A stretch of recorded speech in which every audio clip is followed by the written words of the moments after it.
I did it again. Over June, I watched 30 classic films over 30 days. I chose these 30 classic films from films that I was personally interested in to films from the 1 million watch list. But the rule had to be that I had a fairly high rating on Letterboxd, and it was over 10 years old because I think 10 years is enough time to consider a film a classic. I guess I do it in rank order instead of the order that I watched it in. In bottom place, I got Lost in Translation. I gave this a 3.5 originally, but I bumped it down to 3 stars around the end of the month. Considering all the other films, I just wasn't into it that much. It's about Bill Murray's character, who's basically in Japan doing these adverts, and then Scarlett Johansson's character is also in Japan, and they meet and they become friends, I guess. I don't like how the Japanese people are treated in this film. Literally all the Japanese people in this film are treated like background characters or the butts of jokes. The whole thing just gave me a bit of an icky feeling. I just didn't really care about the main two characters' chemistry as well. I just wasn't into it that much. Yeah, as you'll come to see with another film that I've ranked pretty low, I'm just not into Sofia Coppola's style, I don't think. I mean, I did really like Priscilla. I thought Priscilla was a really good film and a really good biopic. The other films I've seen from her, it just didn't work that much for me. Next film is Amelie. I gave this also a 3 stars. This is one that I really wanted to get into because a lot of people like this. I kind of felt like I was being racist against Italian people by not liking this film. It's not even Italian people, it's French, isn't it? Oh my god. That's tragic. The only other film I've seen from this director is Alien Resurrection, which was an amazing film. But that film had a bunch of wide shots and goofy angles and just over the top characters. The same thing applies to Amelie, but it does work way better than Alien Resurrection. I will give it that. But I still just find it a little bit odd. Just the camera angles and how a lot of stuff was sped up. There's a lot of moments where the fourth wall is broken, and it kind of took me out of the film a little bit. I'm not the biggest fan of the main character as well, Amelie. I get that she's an introvert and that, but her character does get really annoying in some points. There's this whole will they won't they with this man who shows up. Yeah, it's just kind of exhausting. They're always about to meet, but then she just hides away or something or turns around, and it is kind of frustrating. She also breaks into people's property and messes with their stuff, which is also really dodgy. I get that she's doing it for the greater good, I guess, because she's breaking into this not nice person's house who bullies his employees. So she breaks into this person's house to mess with them, but she ends up driving the person insane basically, which is not good.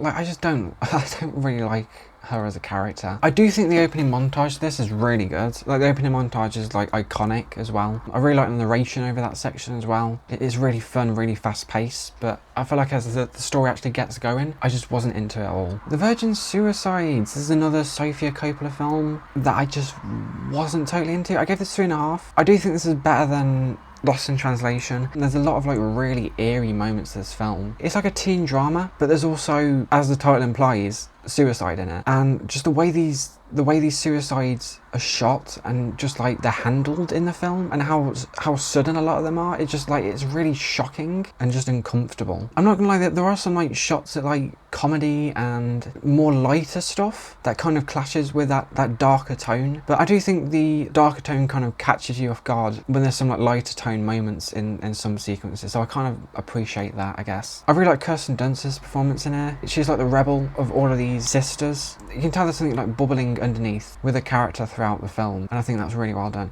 You got a really young Josh Hartnett in here as well, which is really weird to see. When Harry Met Sally. This is a really charming film. I watched a good amount of Rob Reiner films this month because a lot of his films I consider classics. Obviously, rest in peace. I do intend to watch more. I really want to watch Misery for October because in October I do Spooky Month where I watch a bunch of horror films for a month as well. I'm not a big fan of rom-coms, I'm not gonna lie, but this one's just so charming. There's a lot of fun scenes in here. I like Billy Crystal, I like Meg Ryan as well. I think they have good chemistry together. There is a will they won't they in this film as well, but it is kind of a will they won't they that really works, and it benefits the comedy in a lot of moments as well. It benefits the drama of the film, and it is just really fun to watch. There's also these talking head segments in the film as well of couples and how they met, and I find that to be a really nice touch to the film, but it wasn't entirely my thing, so that's why I've given it a 3.5. The Nice Guys. This one is another really fun film. There is a lot of really funny sequences in this film, a lot of good slapstick. It did kind of annoy me that this film is set in the 1970s and there is 1980s music that plays in this film, and it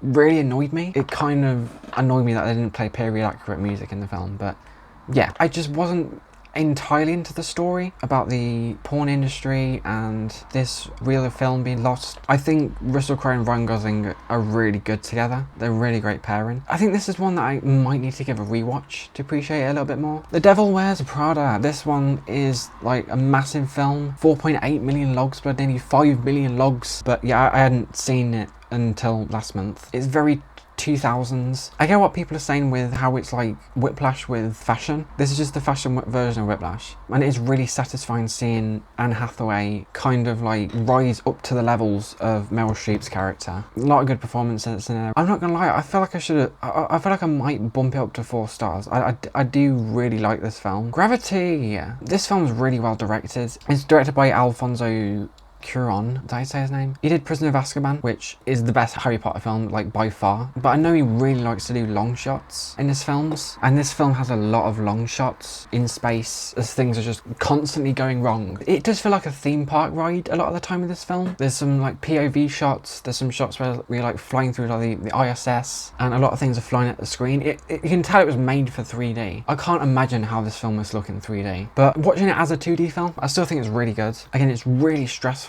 because this woman in the film, just everything goes wrong for her in space, and space is not a good place for everything to go wrong. There was a really annoying fake out halfway through the film with George Clooney's character, which did kind of annoy me. Yeah, aside from that, I think it's really good. Sandra Bullock does a good performance in it. It's very tight as well. It's only 90 minutes. It does not waste any of those 90 minutes really. The Princess Bride. There's another Rob Reiner film, really charming, really funny. Another very 80s film. This film's really quotable as well. It's about the story that this grandfather tells to his grandson about the Princess Bride, I guess. There's some like really goofy moments in this film. It doesn't take itself seriously at all because, again, it's this story that this grandfather's reading to his child. Slumdog Millionaire. This is about a guy who wants to be a millionaire, and it shows like the process, like each question he answers and how he knows the answer to each question. Basically, it is really satisfying. The ending is really satisfying, and it's just really interesting going through this character's life and all of his struggles and the crime and that he got himself into, and how he became a millionaire, a slumdog millionaire, I guess. Okay. This is from Danny Boyle, who's a director that I really appreciate. I love 28 Days Later. I think 28 Years Later was amazing. Yesterday is a shockingly generic film for Danny Boyle. I do think this film is a little bit over-edited in some sequences. There's some like choppy frame rate moments. Yeah, there's just some editing moments that took me out of it. People are saying with like 28 Years Later that the editing took them out of that as well. But I think a lot of the editing choices in that film really work with the story. You got the shots where like they're shooting the zombies, and you got like a 360 camera that spins around like Frozen or whatever. They had like a whole rig set up for it, and I think that's just really cool. It just looks cool, and it adds to like the visceral nature of that film. With this, I don't think editing choices like work with the film, but I still think it's a good film. Brokeback Mountain. This is a really depressing film about how homosexuality was like treated in like the 20th century basically, and how it just absolutely destroys these two main characters who love each other, but they're forced to live a life that they just don't want to live. Again, it's absolutely heartbreaking. Keith Ledger and Jake Gyllenhaal do two like phenomenal performances. Again, the ending is just really devastating, and I don't really want to watch it again. Ex Machina. This was about this guy who wins a competition to spend the week at private mountain retreat belonging to Nathan. I'm just reading the plot synopsis, okay? It kind of presents the future in a very bleak way. It does kind of feel a little bit like a Black Mirror episode. There's a lot of great moments in this film. The ending is also really interesting because Domhnall Gleeson's character is not the main character for the whole thing. The way it like shifts focus off from his character onto this character, the robot, I think that's is really well done, and it just makes it such a great ending. I do really like Alex Garland's work that I've seen from him. Warfare and Civil War are just two like really solid films. I think Civil War's my favourite film of his, but this Warfare and Ex Machina are all pretty close together. Fruitvale Station. This film is absolutely devastating. I watched this very close to Brokeback Mountain as well, and I kind of regret it. This is the directorial debut from Ryan Coogler as well. Ryan Coogler has such an insanely good filmography. Yeah, this is no exception. Like, Michael B. Jordan puts in such a good performance in this film. You basically see this character go about his day-to-day life. I mean, it's not a character, it's based on a real person, which just makes the story even more tragic. Something happens where he basically dies to the hands of police brutality, and you just know it's coming. So the whole film is just absolutely just physically painful to watch, and then when the event actually happens, it just like it hits you so hard, and then it doesn't stop after he dies as well. It goes on to show the family and how they're affected by it as well, which just hurts even more. It's just like 50 gut punches in a row. The fact this is based on a true story is just absolutely like horrific and just like sickening. It shows the actual footage at the start of the film. It's not gonna exit my brain anytime soon, you know. Close Encounters of the Third Kind. This is the only Spielberg film that I watched last month. Yeah, this is an alien film from Spielberg. He recently came out with Disclosure Day, which I've heard mixed things on. I will be checking it out when it comes out on digital, I think. I'm not like gagging to watch it at the cinemas because I just heard mixed things, but I think this is a great film. I watched the director's cut as well, which is like Spielberg's preferred version of the film, I'm pretty sure. It presents aliens in a really interesting way and how the government would try to hide it and how like real people would be affected by it. It doesn't focus on the aliens like that much until the end. Like it mainly focuses on how the humans are affected by knowing that there's life out there. And also there's a character in here who has their son abducted, and it shows her dread and just like horror as that's going on. But the third act of this film is really what just makes this film just like so good. The practical effects for this film are just absolutely insane for 1977. Like, there's some insanely good shots in this film. There's also a lot of horror moments in it, like this scene where the kid gets abducted and the aliens are like messing around with the house and doing stuff. It actually is kind of like creepy. And also the end when the aliens actually come out of the spaceship, it's also like really creepy and unsettling. And I think Spielberg pulls that off really well. He kind of balances like the tone of horror with also like a hopefulness. This is Spinal Tap. This is the third Rob Reiner film we're talking about now, isn't it? This is really funny. It's not the funniest film I'll watch this month. I'll get to that in a minute, but it is pretty close. It's a really good mockumentary about this band who are like not doing well popularity wise, and they're trying to do a tour around the US and they're failing miserably. There's so many good moments in here, so many memorable lines. The music's actually pretty good in here as well. Like the songs made for this movie are actually kind of they're actually well done. They're not phoned in because it's a mockumentary, which I appreciate. The British accents that these main three pull off as well is really funny because I think all three of them I'm pretty sure they're all American. They do like surprisingly great British accents. Stand By Me, another Rob Reiner film. The thing that surprises me the most about Rob Reiner is how much different genres he's pulled off out of all the 4 films that I've seen from him. This is a rom-com, this is a coming of age drama, there's another rom-com, but it has like a framing device to it and is in this fictional fairy tale world, and then you got mockumentary. This is just a really great coming of age film, like some really good child performances in there. There's something very fun about it, even though the main kids in this film are on a journey to find a dead body because they want to get recognition for it, basically, for finding the dead body. But on the way there's some really good banter between them and they learn stuff about themselves. It has this like melancholic feeling around it, but at the same time I could see myself rewatching this like a few times. There is something very comforting about this film. Ferris Bueller's Day Off, this is like the quintessential 80s film. John Hughes is like the king of making just the most 80s films that ever 80s. He's actually only made one film outside of the 80s, actually, I just realised. Yeah, he is the 80s guy. I love the breaking of the fourth wall in this film. I don't know if this is like one of the first films to like do like a proper breaking of the fourth wall and like addressing the audience. It does it so well. I think it's one of the first films to have like a post-credit scene as well. It's just like groundbreaking in so many ways. Yeah, it's just so charming, it's so 80s, it's so cheesy, it's so fun. 12 Angry Men. The 12 people in this film were really angry men, to be honest. It's obviously about these 12 jurors who are tasked with giving a guilty or innocent verdict to the person who they're jurying. Is that the word? I don't know. It's really well written, really well acted. For a film that takes place like solely in one room, it really kept my attention throughout as these 12 men basically argue about whether the person's innocent or guilty. And I really like how everyone says guilty at the start apart from one person, and then that one person starts converting the other people over to thinking he's innocent. And it's really interesting how they dig further and further into the case and then find more and more stuff. Atonement. I did not expect this film to be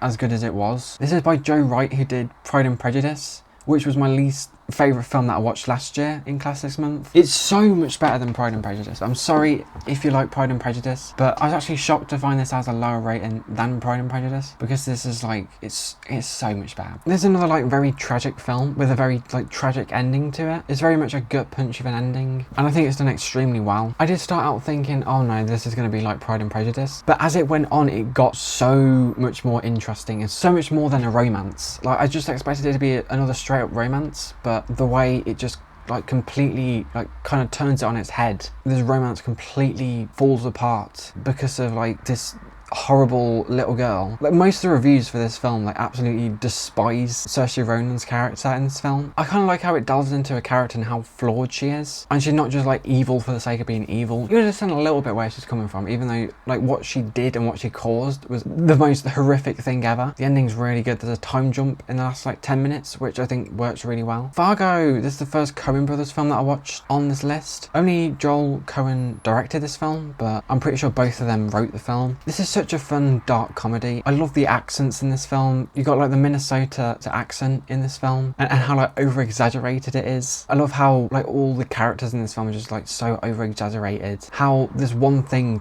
like that William H. Macy does, he hires these two people to kidnap his wife so he can get money from his wife's father, and like the way the whole thing just completely just goes like off the rails so hard. It's so funny. There is a Coen brothers film that I think is a little bit better than this, which I'll get to in a minute, but I do see myself rewatching this. Titanic. I haven't seen Titanic before last month, which is shocking. I really should have seen this film sooner because it's obviously iconic. There's some like goosebump inducing moments involving the ship actually sinking. The amount of work gone into this, like must have gone into like the sets and everything. Like when the ship actually like sinks and that, it's not like a very sudden thing where it like sinks instantly. It slowly goes up the levels, and I really like how it shows all the people in the ship and how they would react to something like this. As soon as the ship sinks, it's basically a perfect film. I also think the romance between Jack and Rose is really great as well, and how they're from like two different classes, and the people around Rose don't want her to be with Jack, and they're forcing her to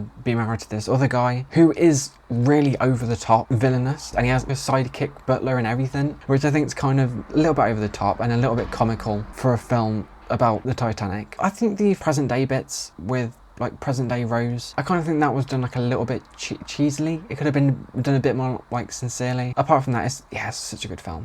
I need a drink. Take me home, country roads, to the place that I belong. Raising Arizona, this is the other Coen brothers film that I watched. This is probably the funniest film that I watched in the whole challenge. It is so over the top. There's so much screaming in this film, just so much shouting and screaming. The fight scenes in this film are just so comical. You got this criminal who keeps getting sent to jail, and you got this police officer who's infertile, and then they love each other, but they can't have a baby. They decide to steal a baby off this like rich guy who has like 6 babies or something, and yeah, it just basically goes on from there. There's a biker in this film, I can't remember his name. I think Leonard Smalls, and he literally reminds me so much of Dennis from the SpongeBob movie. I don't know if he was inspired by him. I'd 100% rewatch this thing again. It's really great to see a young Nicolas Cage as well. Like I think this is one of his first ever roles, and he kind of reminds me a little bit of Timothée Chalamet in this film. Toy Story 2. I decided to rewatch all the Toy Story films because I really wanted to rewatch them for the new film that's coming out. I forgot to watch them in May, so I thought, why not? Let's just make it part of Classics Month, even though I've already seen the films. But this is a very fun sequel. It is a really good sequel. I do think it's the weakest of the trilogy, but it's still really good. It has that same really good humour that the first film had. And you got Al McWiggin. And you got Wayne Knight's character in there, who's just this like obese man who literally steals Woody and he wants to resell them. You've also got Jesse introduced in this film as well. Such an iconic character. Again, it's not as good as the first. The bloopers in the credits thing is a really genius thing to do. I really like the bloopers in the credits and how they had to animate like fake bloopers. Punch Drunk Love. This is the only PTA film I watched last month. I did kind of want to watch more of his films, but I just didn't have the time because a lot of his films are really long. But this one was around 90 minutes. It's a really worthwhile 90 minutes. This is probably Adam Sandler's second best performance to his performance in Uncut Gems. And the plot of this film is very odd. There's a lot of like very odd visuals and weird moments going on in this film, but it really works. The dialogue just kind of has this rhythm to it, and there's some amazing shots in there as well. It's also very funny as well. It's really creative. This is England. This is a very British film, as you can probably guess by the title. It's about this like young kid who doesn't really fit in with everyone else at school, and he ends up up joining this group that basically take him in, but then that group kind of splits off as this other guy played by Stephen Graham, who like comes out of jail and he creates his own group of like extremists, to say the least. Unfortunately, the main character joins their group and like they end up doing horrible things, and it's just about this main character as he basically gets indoctrinated and warped into this way of thinking. Everything ends really horribly in the final act of the film, and I think this is based on this director's main experiences, or based on the experiences of director Shane Meadows, yeah. And it also looks like it was filmed in the 80s. Like this is filmed in, what, 2005 probably? They got the clothes and everything just spot on, which I think is like pretty tricky to do. Right, we're getting into the 5 stars now. We got Groundhog Day. I'm a sucker for time loop stuff. I really love Palm Springs as well. Palm Springs is just a really good film. This is a really fun film, and it takes the time loop aspect in a really interesting direction. It explores at every single corner of a time loop story. It explores everything you could explore with a time loop story, which makes it just such a fun time. It's really good. It's really good. It's really good. It's really good. Toy Story 3. This is such a good final film in the trilogy. It's basically a perfect ending. I do think it lacks a little bit of the humor and the charm of those first 2 films, but it completely like makes up for it with the like emotion and the villain in the form of Lotso, and like the ending's absolutely amazing, bro. The time, like I love how they handle the time jump as well with Andy. I think this film has been the closest I've come to crying in anything, possibly. I actually found myself tearing up at the end of this film, which I almost never do with films. I think it's just like nostalgia as well, because I grew up with this film and I watched it so many times. This is one that just like, it hit me, bro. Grave of the Fireflies. This was the last film that I watched in the challenge, and it was just absolutely devastating. It's 100% the most devastating film of the whole challenge. Like, it was the hardest film to watch, which is kind of what makes it so perfect. It's just so absolutely heartbreaking, but the animation's absolutely phenomenal. The story's just, again, really heartbreaking, but really well done, and just beautiful in moments. I like how the final scene of this film is actually at the start of the film as well, which is really interesting. I mean, it kind of says something about like death and like rebirth, kind of, with the death being at the start of the film and like the afterlife stuff taking place at the start of the film, and then it goes through their lives after that, which is, I just think that's a really interesting way to tell the story, and it's just a perfect way to tell the story, really. I expected this, like, because this is a Studio Ghibli film, I wasn't expecting like anything like too graphic, but there's some burnt corpses and like maggots crawling over corpses and that in this film. It's not one for the children. Toy Story, the first feature-length 3D animated film, and it's still one of the best. The voice performances from Tom Hanks and Tim Allen in here are so good. They're so good in the sequels as well, but they especially stand out in this film. So many iconic lines, just such a good concept as well, with what the toys do when you're not looking, how toys come to life. And I think Woody and Buzz's dynamic in this film's really fun as well, because one of them kind of envies the other. In Bruges, this is just my type of film. It's such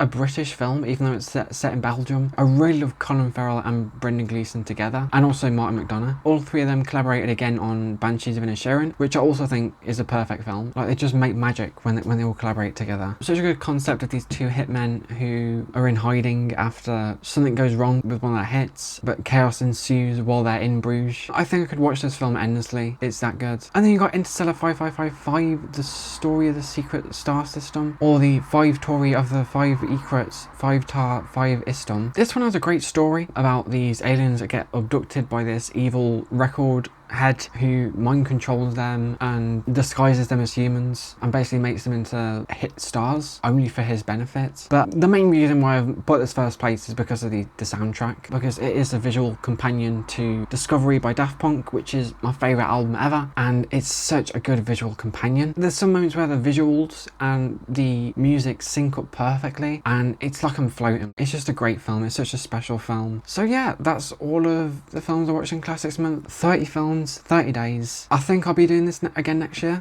I don't know, maybe not. Like, if I'm employed by next year, then possibly not. It is kind of hard trying to fit in 30 films in 30 days, especially when I'm also seeing films in the cinema as well. And I was also watching X-Men films with my brother as well on top of this. But I do like immersing myself in the world of film sometimes, like this month. And I just like ticking off a bunch of films that I've been wanting to watch for a while. But yeah, hope you enjoyed this video. If you did, please leave a like. If you didn't, please dislike. And I'll see you next video.